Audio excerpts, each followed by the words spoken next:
Karena pasien bilang, anakku, saya juga telepon anak saya lagi kerja, saya bilang kamu harus pulang ke sini. Kenapa harus ke sini? Pokoknya kamu harus pulang.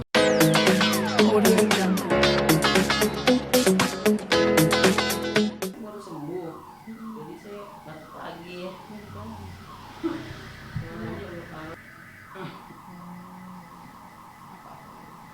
Aku ganggu ibu loh pagi-pagi, maafin ya bu, maafin banget. Ini, pikir udah kelar lah dari kemarin. Ibu dengan ibu. Saya adek. Ibu adik. Kemarin tadi aku nonton pagi-pagi tapi ibu kacamata jadi aku nggak kelihatan. Kacamata. Ya itu habis siang-siang. Ya di makam. Iya. Ibu ya mungkin pertanyaannya nggak seputar tentang almarhum. Seperti apa sih dulu perjuangan almarhum menjalani sakit glaucoma itu? Perjuangan ibu dengan penyakit glaukomanya nggak ada, soalnya tiba-tiba buta kan kalau glaukoma. Nah, yang jadi perjuangan setelah buta kan. Nah, setelah buta itu kita anak, semenjak dokter bilang udah nggak bisa lihat lagi, kita anak-anak yang ada di situ yang bawa ke rumah sakit, buat kita tuh berat. Tapi pas pulang ke rumah kita agak gimana gitu. Saya dokter ngomongnya kan di depan ibu saya, oh ini mah udah buta gitu, ada pasien padahal. Itu kan kita langsung shock gitu. Tapi pas sampai di rumah tuh jawaban ibu bikin kita shock lagi, nggak shock lagi gini. Ibu tuh ngomong gini, ya udah katanya, aku udah melihat segala macam berpuluh-puluh tahun, masa dikasih buta terus aku gimana, katanya gitu. Ya udah terima aja gitu. Jawaban yang ringan tapi kita anak-anak, saya berdua adik saya tuh kita pandang-pandangan langsung, maksudnya dalam hati ya Allah ibu gitu ya, kita jadi nangis kan kayak gitu. Tapi ya begitulah, jadi sepanjang awal-awalnya kan ibu juga masih duduk, masih kita bawa berobat kemanapun. Saya tuh bahkan seminggu bisa berobat ke dokter mata, kan kita udah sempat operasi mata yang satu ke tempat ahli yang kata orang pintar inilah, sama sekalian badannya biar bisa berdiri. Kan ibu kan juga kalau berdiri sulit gitu, jadi kita berobat macam-macam, panggil fisioterapi ke rumah. Cuma itu di fisioterapi ibu nggak suka terapi fisioterapi yang ke rumah itu, nggak suka aja, ibu nggak mau. Ya udah akhirnya kita cari alternatif lain, terus panggil orang Pak Albert untuk kasih energi yang namanya ya, yang terapi listrik di kaki tapi pakai tangannya gitu, supaya peredaran darah ibu lancar. Itu udah semuanya sudah sampai lama, sampai akhirnya ibu sampai udah nggak bisa duduk. Maksudnya nggak bisa duduk gini, saya kalau bawa ibu berobat tuh perjuangannya berat banget kan. Ibu pakai kursi roda deh, kita bawa pakai kursi roda keluar dari kamar sampai ke mobil tuh lebih dari setengah jam. Ya kan sulit posisiin terus masuk ke mobil, terus sampai di rumah sakit masih nunggu. Padahal saya udah wanti-wanti dokter, tolong ibu saya ini dapat prioritas waktu daftar ya. Pokoknya saya akan masuk setelah antrian orang itu satu atau dua, karena ibu saya nggak bisa. Tapi kan di perjalanan ini satu orang bisa lama, kadang nggak cuma 2, kadang 4. Padahal kita udah atur, udah sesuai jadwal, absen dulu, antri dulu di sana daftar itu. Ya saya kalau lihat muka ibu ya, duduk di kursi itu keringetnya udah keringet dingin, udah kayak orang mau nangis. Gak tega kan, akhirnya ya kita hentikan juga lama-lama. Udah nyoba macam-macam deh gitu. Terus ibunya udah lama-lama udah nggak kuat duduk gitu. Di mobil aja udah kayak apa, pokoknya kayak kita malah nyiksa gitu. Akhirnya kita pasrah aja, ibu juga udah nggak masalah, di rumah aja, nggak dibawa berobat lagi. Kalau mata juga harusnya bisa operasi sebelahnya, udah nggak bisa lagi. Nggak bisanya bukan karena namanya dokter mata, dokter gigi, kita tuh harus datang ke rumah sakit itu, nggak bisa dokternya yang ke rumah. Itu 2 penyakit ya, agak repot juga. Jadi ya udahlah gitu, ibunya pasrah aja. Nggak pernah ngeluh. Kemarin sedikit gini, kok aku sakit ya tulang ekornya, kan lama terus berbaring. Itu belum lama aja, oh memang karena ibu sekarang sudah terlalu kurus, jadi tulangnya tuh biasanya ada bantalan lemak. Saya jadi ngomongnya kayak gitu. Terus bilang, kok aku sakit ya punggungnya. Selama itu nggak ada. Kapan waktu pernah ngomong kayak gini sih mas saya. Kau pikir emang enak berbaring gini aja gitu. Cuma ibu ya udah mau gimana lagi gitu ngomong gitu. Ya lagi pembicaraan aja, misalnya kita ngobrol soal apa, mungkin saya lagi ngeluh apa, terus kalau ibu lagi gimana, ibu bilang emang kamu pikir gitu. Lagi tidur kan ini lecet ya tulang Nggak ada, ikannya? alhamdulillah nggak ada, semua kita rawat dengan baik, jadi nggak ada. Jadi kita extra care untuk hal itu, gimana caranya supaya jangan sampai ada luka. Kadang aku cerita sih, ibu-ibu tahu nggak bu, kan ada penyakit luka baring namanya dekubitus. Aku kan nggak ngerti kayak apa bu, aku lihat internet tuh kayak gini loh bu, serem deh bu. Itu luka bolong sampai bisa kelihatan tulangnya, gue bilang masa sih gitu. Terus aku baik-baik aja, baik-baik bu gitu. Kalau ada lihat luka-luka sedikit misalnya ada tanda luka, misalnya hitam, kan itu juga tanda awal ya kita coba ya pokoknya bersihin, lebih bersih daerah situ. Kita terus aku misalnya atur kasih bantal supaya itu jangan tertekan dulu gitu. Jadi ya kita usahain, terus pakai alas dari kain di bawah bagian punggung sampai paha itu kita pakai kain yang setiap hari diganti gitu. Enggak, biar bersih, kan sebenarnya ada kulit mati yang rontok kayak gitu. Nah itu kita ganti, terus pakai, nggak mau promosi, pakai diapersnya harus yang bagus, yang nyerap keringat dengan baik, yang tidak bau, jadi yang sakit juga nyaman. Terus kayaknya penting deh ruangannya AC. Kok udah bilang nggak pernah dimatiin AC, nggak, jadi 24 jam masih terus, walaupun nggak ada udara keluar masuk ya terserah. Tapi kalau ibu keringetan kan coba deh, itu yang bikin orang mungkin jadi luka gitu. Sebaiknya ya memang di AC, full AC, jangan terlalu dingin lah, 26 aja udah oke gitu. Terus tuh tiap hari ganti. Iya sholat juga kan gitu, jadi sholat ya iya. Ada temen yang dokter nganjurin untuk pakai kateter, sekarang katanya udah bagus, cuma dipakai selang aja gimana, tapi saya pikir aduh kayak tega deh, udah biar aja di pampers gitu. Karena kita yang tahu. Iya.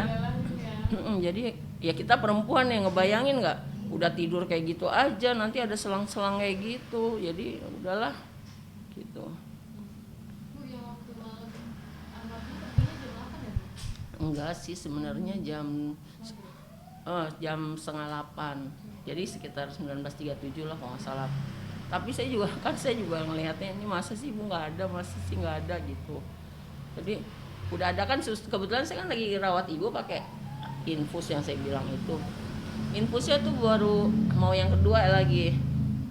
Terus saya lari-lari ke suster itu, ibu saya udah nggak ada. Tau dia kesini dia ikut periksa, katanya udah nggak ada. Tapi waktu saya lagi deket saya cium-cium, kok di sininya kok masih kayak ada denyut, kok masih ada denyut nih. Terus saya dibilang oh enggak, udah nggak ada, orang tadi aja yang suster udah periksa kok udah memang nggak ada, kok berdenyut. Aku bilang kayak orang apaan, sedih banget deh. Itu ibu sendiri tuh malam? Enggak, karena saya dari ibu karena udah muntah-muntah jadi gini loh, muntah-muntah dari jam-jam sekitar jam 11 mungkin, karena saya masuk kamar hampir jam 12. Terus ibu muntah sendirian karena nggak ada, kan saya yang suka tidur berdua ibu kan, saya lagi ngerjain pesanan keluarga kan, saya biasa jualan cookies, ada langganan aja yang pesen yang saya buatin karena saya juga lagi kurang sehat gitu. Nah habis bikin itu saya ke kamar lagi, tadi kok bau apa nih nggak enak, terus aku muntah kan, dia bilang kayak gitu. Itu kan tanggal 20 ya, tanggal 20 hari Rabu malam, terus sampai pagi menjelang jam 4 ini udah 8 kali. Saya udah rasa nggak nyaman, masih udah punya rasa nih aku nih kayak nggak biasa. Jadi saya teleponin adik sama kakak untuk datang. Saya bilang ini nggak benar gitu, datang gitu. Saya suruh datang. Akhirnya mereka di sini datang di sini sholat subuh di sini, udah di sini gitu. Enggak, saya cuma bertiga dulu. Nah terus adik saya kan harus ngambil rapot, dia sempat pergi. Terus lagi dia pergi, saya bilang kamu cepet balik aja deh, karena saya udah panggil sebelum, jadi enggak ini, sebelum dia ambil rapot, saya panggil dokter yang ke rumah infus. Biasanya tuh kalau habis infus kan ibu seger, mau makan, ini nggak habis tidur sebentar, muntah lagi. Dikasih obat kan, dokter bilang boleh kasih obat, boleh kasih susu, itu belum saya kasih susu loh. Saya kasih makanan bubur beras merah sedikit, muntah. Udah bilang, akhirnya saya hitung-hitung, udah dokter masih 17 kali loh muntah. Kayak adik saya bisa ambil rapot, saya bilang jangan pulang ke rumah, dah langsung sini aja. Udah dari situ ada saudara udah adik istrinya kakak saya juga datang, jadi kita sebenarnya udah ngumpul gitu. Terus sepupu pas pada datang tuh, mereka pulang mungkin jam 5-an loh, mereka nyesel benar pulang. Kan saya juga sebenarnya, saya tuh belum tidur, jadi saya ngantuk. Saya tuh tidur, tau nggak? Ketiduran padahal nggak boleh kan, antara asar sama maghrib tidur tuh nggak boleh. Tapi udah nggak bisa mata saya gitu. Terus saya udah deh gantian deh sebentar. Saya pikir azan saya bangun, saya sholat, udah enak kali gitu. Tahu tidur, suami saya bilang saya dibanguninnya dikasih air aja, saya nggak bangun gitu. Nggak ada firasat gitu. Mungkin firasat sih ada, ibu mau nggak, udah ini kayaknya ibu udah mau pulang gitu ya, tapi nggak nyangka secepat itu. Karena terakhir masih ngomong makan ya, muntah gitu, masih jawab, masih senyum gitu, diajak ngomong masih senyum gitu. Jadi saya nggak nyangka aja.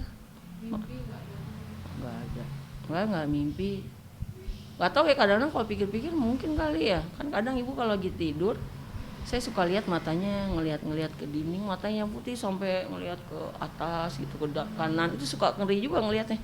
Ibu kenapa ya, kenapa? Nah itu memang belakangan itu sering, jadi kadang-kadang kita baru perhatikan kan, oh iya ya kemarin kan begini, oh iya ya kemarin begitu gitu. Ya udahlah, tapi memang itu sebenarnya tanda-tanda yang kita nggak tahu. Hari itu memang tangannya dingin kayak es, kakinya dingin kayak es. Saya udah pakai saya kompres tangannya pakai anduk hangat terus-terusan lumayan.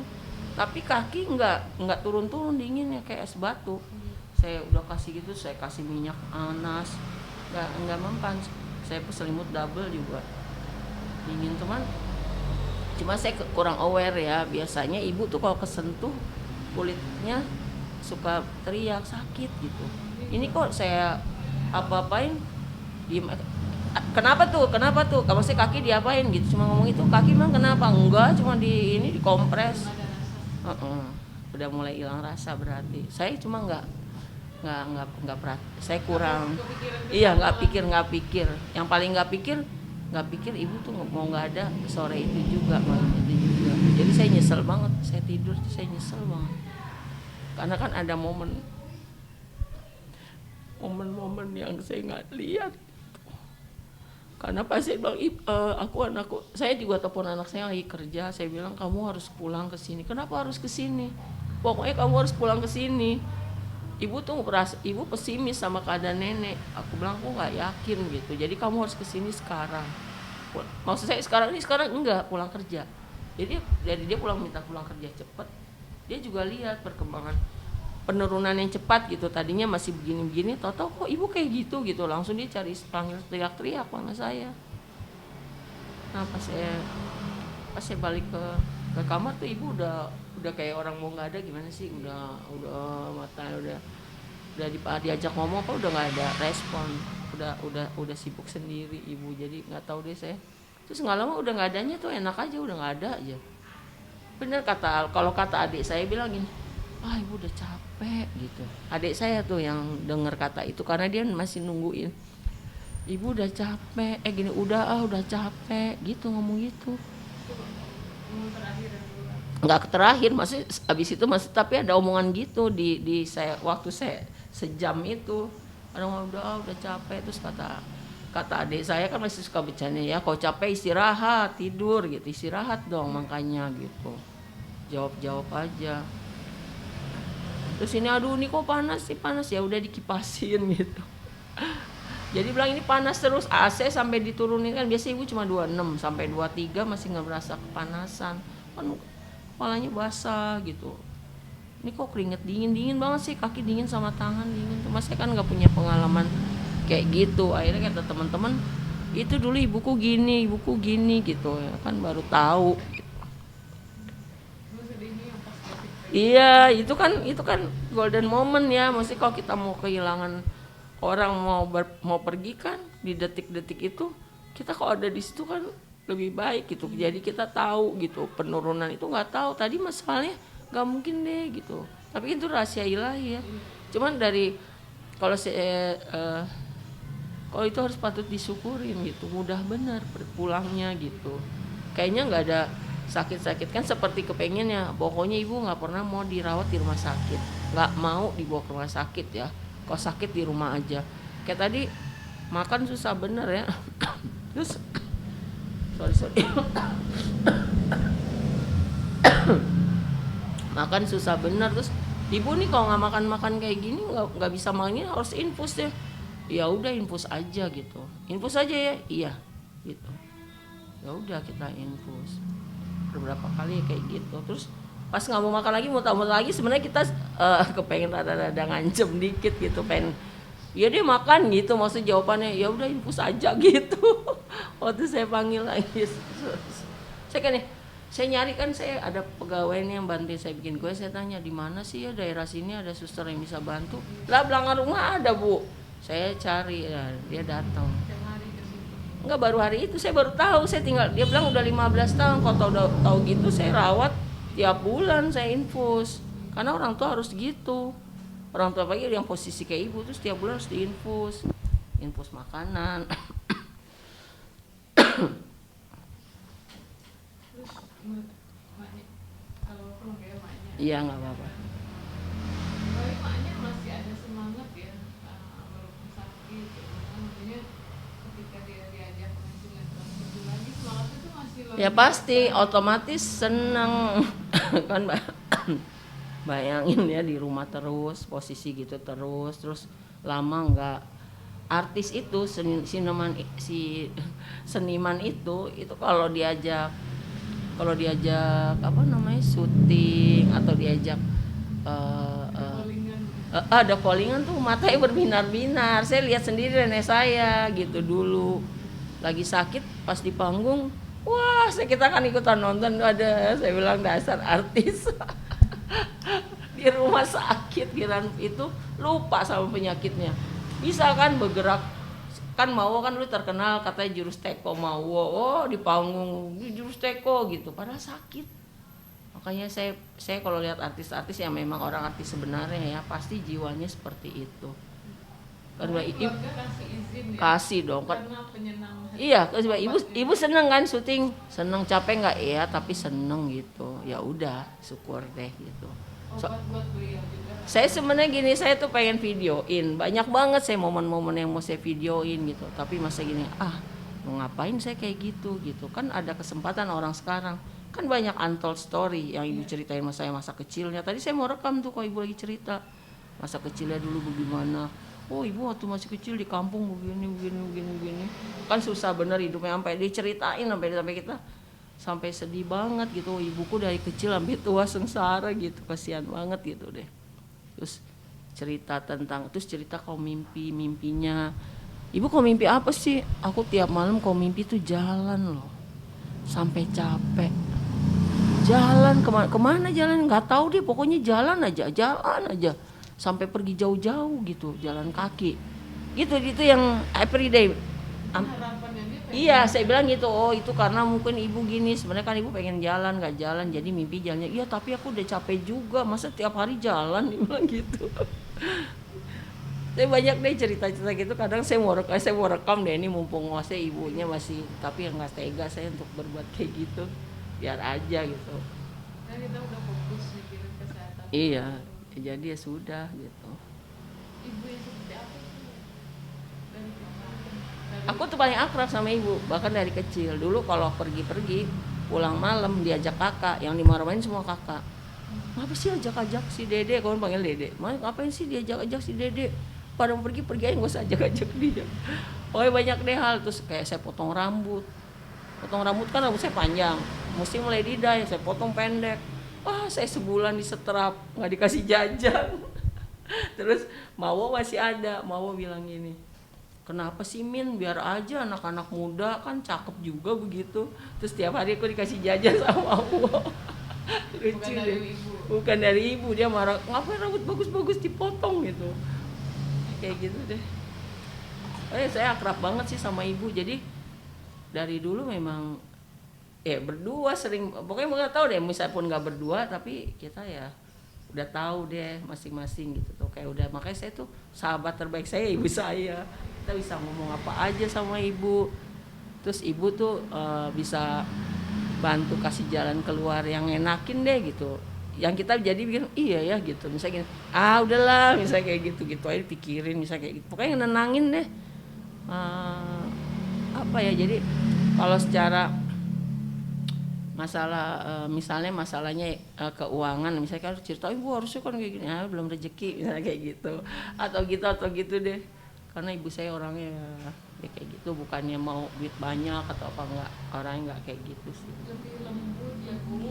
lembut, ikhlas, penyayang sama siapa aja loh. Jadi kalau misalnya mau dapat honor aja nih, pas dapat honor diterima kan masuknya ke rekening, ibu tadi dapat honor nih segini, ya udah sisihin ini buat si A, si B, si C, si D, si aku catat buat si A segini, buat si ini segini, buat si ini, begitu itu setiap saat. Tiba-tiba Bu tadi ada transferan nih dari ada yang sumbangan, begitu juga kasih aja gitu. Seneng memikirkan orang lain. Iya, jadi juga misalnya orang, Bu nanti kan itu misalnya bohong atau apa, biarin aja, bukan urusan kita gitu, misalkan kita harus nolong. Terus apa lagi, banyak deh, pokoknya nggak tahu deh, aku juga kadang-kadang, kemarin aja lupa lagi beli makanan, antar ibu doyan nih, lupa ibu udah nggak ada. Berasanya masih ada Iya, di kamar. berasanya waktu sholat biasanya kan aku ganti pampersnya, aku habis sholat dulu, kadang ibu yang sholat duluan kan, kalau lihat waktunya sempit ibuku selesain dulu terus aku yang sholat gitu, kalau aku duluan takutnya nggak kebagian gitu, jadi ya kayak gitu deh. Jadi waktu sholat kan jadinya biasanya udah ada dia harus masak air panas, harus begini, harus itu udah nggak ada gitu. Jadi masuk kamar itu rasanya, ini kan kamar ibu ya, ibu di sini kamarnya, jadi kalau nggak usah berantakan, belum dirapi, jadi ya di situ. Cuma saya juga bersyukur suami saya maksudnya nggak marah, nggak protes gitu loh. Saya misalnya lebih ngurus ibu, lebih banyak ngurus ibu ketimbang ngurus suami gitu kan. Sebenarnya kan tahu dong kalau orang Islam tuh suami dulu baru ibu, dan dia mengikhlaskan ridho gitu, ridho dengan kegiatan saya ngurus ibu, itu yang saya syukurin juga gitu. Kalau ibu Syuti itu yang paling bantu ngapalin ibu juga. Iya, tapi saya juga udah sulit, jadi saya suka suruh cucu jadi cucu. Ada kakak ipar saya yang demen tuh, dia juga suka bantu. Jadi kalau lagi syuting saya aja deh yang ngurusin ibu di lokasi. Ya udah deh gitu. Paling saya jadi datang cuma lihat aja. Dia sendiri yang ngajuin diri. Ya udah deh gitu. Kadang kakak saya juga gantian tuh datang ke sini ngurus ibu. Kan nggak di sini terus kan, pernah di rumah ibu berapa tahun, di rumah saya di sini berapa tahun, pulang terus ke sini. Nah di sini dari kejadian yang banjir dulu tuh kayak udah 2 tahun ya. 2 tahun kan lu Februari tanggal 6 nih kalau nggak salah. Jadi 2 tahun di rumah sini lagi. Di rumah ibu. Ya enggak, ibu kan pernah di sini berapa tahun. Terus minta pulang berapa tahun di rumah ibu karena banjir, balik lagi ke sini. Masih daerah sini. Di Ciledug. Terus saya bilang sama ibu, dia jangan pernah pulang kenapa, tapi kemarin tuh dia minta pulang terus, minta pulang ke rumah.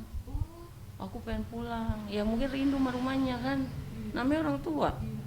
Tapi ada kejadian yang bikin ibu nggak mau pulang, itu tanggul yang setelah rumah ibu jebol.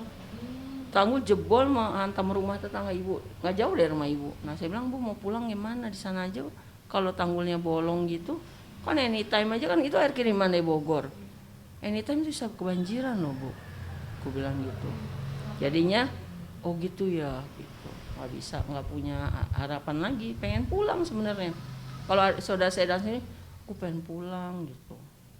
Terus sekarang yang jagain rumah ibu sih? Adik saya sama kakak saya, adik saya malah rumah ibu yang nggak dipakai tuh, yang udah nggak bagus, sama dia dibenerin, dia pakai gitu. Bu ada keinginan malam yang masih Enggak, memang enggak, cuman kadang-kadang cerita. Oh ibu tuh kan pernah nonton itu soal ada Masjidil Aqsa gitu ya. Kan orang yang harus datang tuh ke ke mana? Ke Masjidil Haram, Masjid Nabawi, Masjidil Aqsa. Aku kenapa baru tahu ya gitu. Coba dari dulu gitu. Kok dari dulu aku pasti pergi tuh ke sana. Ya soal kamu sih ini ya udah sampai negara mana-mana. Kalau ibu sih cuma kepengennya perginya ke Mekah aja gitu ngomongnya. tapi udah pernah kan? Udah. Terus aku bilang, Bu kan Turki bagus Bu, kan kalau dari Mekah tuh bisa ke Turki, itu ke Turki bikin kita bangga Bu jadi orang Islam. Gue bilang itu peradabannya tinggi ya, aku sekecil.